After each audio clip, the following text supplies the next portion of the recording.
The song is so unclear, but yet clear at the same time that it's ridiculous. But still a good song, a nice catchy melody, and the lyrics don't make any sense, but it makes sense that it doesn't make any sense. So let me just go over the definition of plane. Um, the way it's said in the title, on a plane, seems to me that he's on a piece of land. So the definition of plain as far as being on a piece of land is an area of land not significantly higher than adjacent areas and with relatively minor differences in elevation, commonly less than 500 feet. So it's, again, it's not significant piece of land, it's just kind of level. And then the other definition of plain is being clear or without any kind of elegance or not necessarily attractive or distinguished.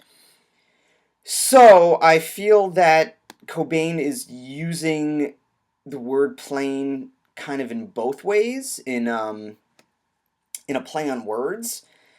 So I'm gonna go over this song a little differently than I have been with the other songs. Instead of just going over every single lyric one by one, I'm just gonna go over the lines that stand out to me, and then through those lines probably get an idea of the song as a whole.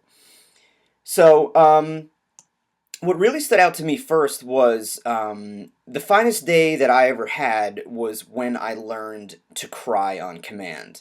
Well, one, I immediately thought that it's a sign of feeling emotion, and a feeling emotion makes you feel good, and he can do this on command. For some people, myself included, it's tough for me to cry unless it's just like so obviously sad. I can cry. So sometimes it's tough for me to get those emotions out, even though it's the best thing for me to do. And I've actually been working on that, playing sad songs.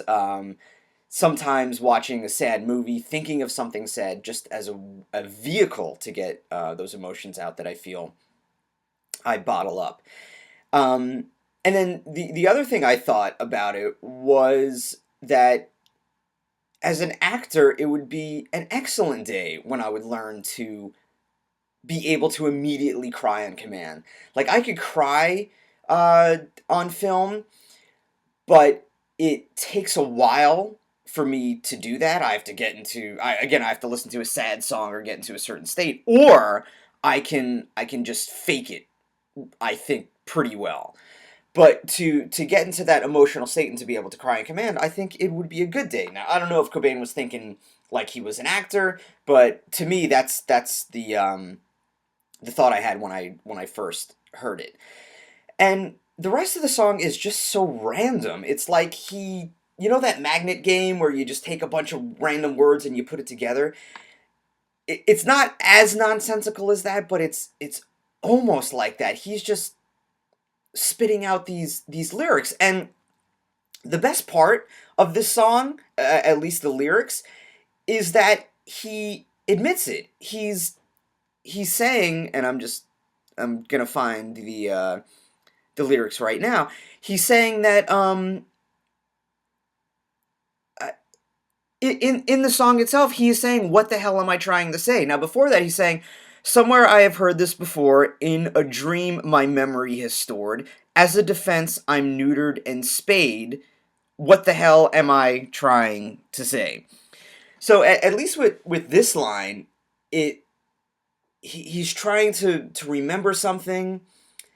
He doesn't know exactly where. It was probably in a dream, but at the same time, he's neutered and spayed, so I guess he's male and female. And so I guess because he has his man or womanhood cut off, he doesn't feel as powerful. But then at the same time, he's going, well, "What the hell am I trying to say?" So he's almost. I mean, he's admitting that none of this makes sense. Now, I love to go on sites like songfacts.com and scour the internet for other fans' interpretations of it, but I love to go to the artist's interpretation of it. Some artists don't want to give their interpretation of it because they want the audience to have their own, and When it's the audience's own, it becomes theirs, and it's more of a sharing thing. And some artists go, oh yeah, well, I want to share what I felt about that. I feel artists can do both. You can know what the artist is going for, and then at the same time have your own meaning to it. And then sometimes the meaning of the song changes even to the artist. Like, I'm going to go on another tangent. A perfect example is when Eddie Vedder talked about the song Alive. I believe it was on the Pearl Jam Storytellers episode. And when he first wrote the song, it had one meaning. The chorus, I'm still alive, was said very much in a sarcastic tone. Like, oh, great, I'm alive, even though I don't want to be. I'm really depressed because of what went on with his childhood and his father's, his parents. It just really bummed him out, and it made him not want to be alive. It was said sarcastically. But then as he performed the song live throughout the years, and Pearl Jam is over 20 years old now, and he sees the audience singing back to him, I'm still alive, I'm still alive, and he sees the audience get so into it, the meaning of the song has now changed for him. Now when he says, I'm still alive, it's because he wants to be alive. It's in celebration of him being alive.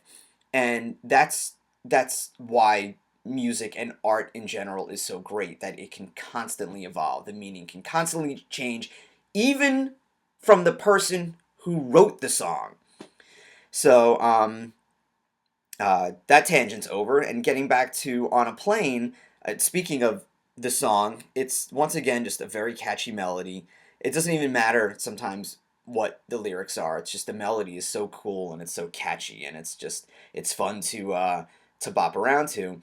And another cool part is at the end of the song with the backing vocals being just by themselves. You get to hear Dave Grohl sing. So it was almost a taste of things to come, for the what was to become the Foo Fighters. So anyway, that's my take on a plane, and I will see you all next, or not see, because I can't see you, and you can't even see me. Maybe one day I'll have a camera filming my face. So, but hopefully you'll hear me next time. All right, bye.